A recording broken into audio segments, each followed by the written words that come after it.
If you'd like to add links directly to your processes, as you can see in the highlighted text here, then this video is for you. So when teams are documenting their processes, they often want to make that documentation very easy to navigate, especially if there's lots of separate documents that are still connected to each other.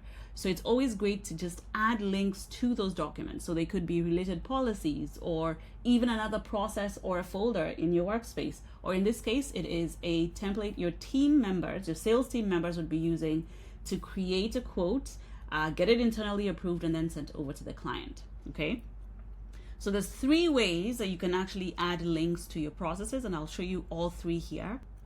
And what you want to do first is select the text that you want to link to, and then identify the URL. In this case, this document would be in your shared drive, like a Google Drive or a SharePoint or somewhere online, and get the URL to that particular document. So in this case, I'm just going to use a very random URL here that I created for this purpose, and then I'm going to select the text and select the create link right there and paste your link in and press OK, and there you go, you've pasted your link in.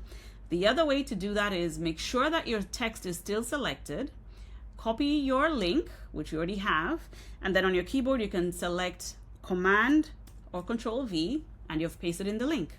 Okay, and the third way to do it is still on your keyboard and still press Command or Control and then the letter K for the pop-up to appear, and then paste your link in and press OK.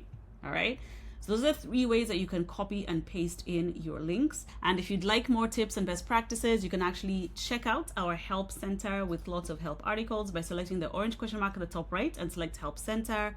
And if you ever get stuck, don't worry, you can reach out to us at support@airmanual.co or select the little chat icon at the bottom right and you can chat with members of the team in real time.